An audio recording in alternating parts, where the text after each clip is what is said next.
ಇಡೀ ಪಾಕಿಸ್ತಾನನೇ ಧೂಳಿಪಟ ಮಾಡಬೇಕು ಅನಿಸುತ್ತೆ ನನಗೆ. ವಾರ್ಗಳಾದ್ರೆ ಭಯ ಹುಟ್ಟದೆ, ಇದು ವಾರ್ ಜಾಸ್ತಿ ನಡೀತಾ ಹೊರತು ಕಮ್ಮಿ ಆಗಲ್ಲ ಅಂತ ನಮ್ಮ ಅನಿಸಿಕೆ. ಇವಾಗ ಯುದ್ಧ ಆಗ್ತಾ ಇರೋದು ನಮಗೆ ಸಂತೋಷ ಸುದ್ದಿ. ಬಟ್ ಏನಂದರೆ ಯಾವ ಕಾರಣಕ್ಕೂ ಪಾಕಿಸ್ತಾನ ಬಿಡೋಕೆ ಹೋಗಬಾರೋ. ಅವ್ರು ಏನೋ ಒಂದು ವಂಚನೆ ಮಾಡ್ತಾ ಇರ್ತಾರೆ ಒಳಗೇನೆ. ಸಾಬ್ರುಗಳೆಲ್ಲ ಅಂತ ಕೆಟ್ಟವರು ಅಂತ ಹೇಳೋಕ್ಕಾಗಲ್ಲ. ನಮ್ಮ ಸಾಬ್ರುಗಳು ಇಲ್ಲಿ ಒಳ್ಳೆಯವ್ರು ಇರ್ಬೋದು, ಅಲ್ಲಿರೋ ಸಾಬ್ರುಗಳು ನಂಬೋಕ್ಕಾಗಲ್ಲ. ಇಲ್ಲಿರೋ ಸಾಬ್ರುಗಳು ನಮ್ಗೆ ಸಪೋರ್ಟ್ ಕೊಡೋಕೆ ರೆಡಿ ಇದ್ದಾರೆ. ನಮ್ಗೆ ಅವ್ರಿಗೆ ಧನ್ಯವಾದ ಹೇಳ್ತೀವಿ. ಬಟ್ ಹೇಳೋದಲ್ಲ, ಆ ರೀತಿ ಮಾಡಿ ತೋರಿಸ್ಬೇಕು. ಇಲ್ಲಿರೋ ಸಾಬ್ರುಗಳು ಸುಮ್ಮನೆ ಒಳಗೊಂದು ಹೊರಗೊಂದು ಇಟ್ಕೊಂಬಾರೋ. ಏನಾದ್ರೂ ಪಾಕಿಸ್ತಾನ ಬಿಡಬಾರ್ದು ಅಂತ ಇದ್ದೀವಿ. ಬಟ್ ನರೇಂದ್ರ ಮೋದಿ ಒಳ್ಳೆ ಉನ್ನತ ಮಟ್ಟದ ಕೆಲಸ ಮಾಡ್ತಾಯಿದ್ದಾರೆ. ಇನ್ನೂ ಉನ್ನತ ಮಟ್ಟದ ಕೆಲಸ ಮಾಡೋಕ್ಕೂ ಇಡೀ ಪಾಕಿಸ್ತಾನನೇ ಧೂಳಿಪಟ ಮಾಡಬೇಕು ಅನಿಸುತ್ತೆ ನನಗೆ. ಅಷ್ಟೇ. ಏನು ಉದ್ದೇಶ?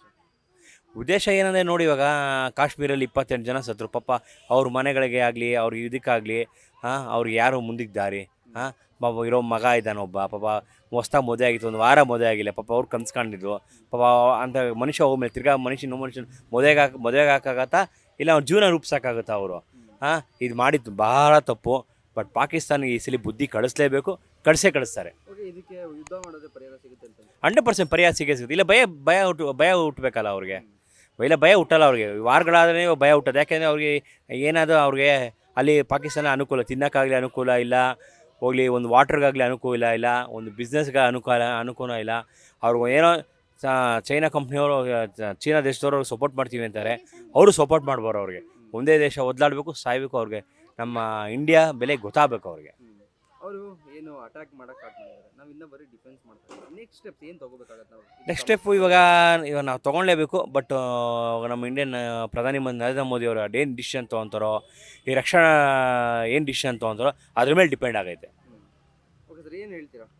ಇದು ಎಷ್ಟು ದಿನಗಳು ನಡೆಯಬಹುದು ಅನ್ಸುತ್ತೆ? ಇನ್ನು ಮುಂದಿನ ಇದು ವಾರ್ ಜಾಸ್ತಿ ನಡೀತಾ ಹೊರತು ಕಮ್ಮಿ ಆಗಲ್ಲ ಅಂತ ನಮ್ಮ ಅನಿಸಿಕೆ.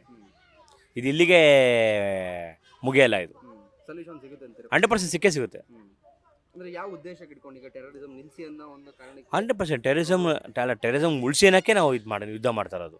ನಿಲ್ಲಿಸಿ ಅಂತ ಹೇಳ್ತಾ ಇದ್ದಾರೆ. 100%. ಅವ್ರು ಏನಕ್ಕೆ ಅಷ್ಟು ಆರ್ಥಿಕವಾಗಿ ಕಮ್ಮಿ ಇದ್ರೂ ಟೆರರಿಸಮ್ಗೋಸ್ಕರ ಯುದ್ಧ ಮಾಡ್ತಿರೋದು ಸರಿ ಅಂತ ನಿಮಗೆ? ಅವ್ರಿಗೇನಂದರೆ ಅವ್ರು ಅವಾಗಿದ್ದಾನೆ ಅವ್ರದ್ದೆಲ್ಲ ಕಮ್ಯುನಿಸ್ಟ್ ಪಾರ್ಟಿ ಅವ್ರದ್ದೆಲ್ಲ ಏನಂದರೆ ಬರೀ ಟೆರರಿಸ್ಟೇ ಅವ್ರದ್ದೆಲ್ಲ. ಅವ್ರಿಗೆಲ್ಲ ಹೇಳೋರಿಲ್ಲ ಕೇಳೋರಿಲ್ಲ. ಅವ್ರಿಗೇನು ನಮ್ಮ ಇಂಡಿಯಾ ಟಾರ್ಗೆಟ್ ಅವ್ರಿಗೆ.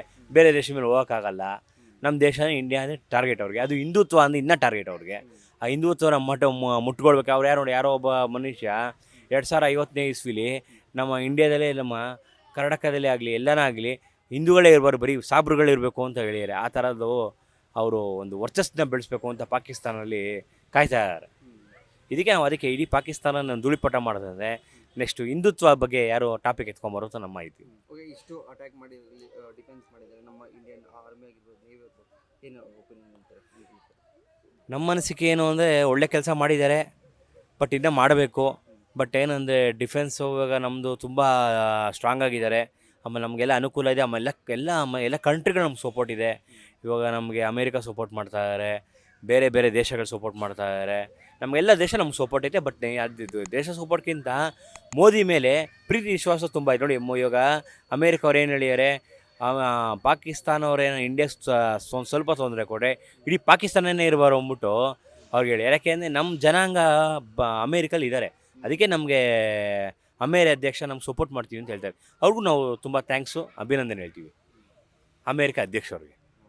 Speed plus Karnataka.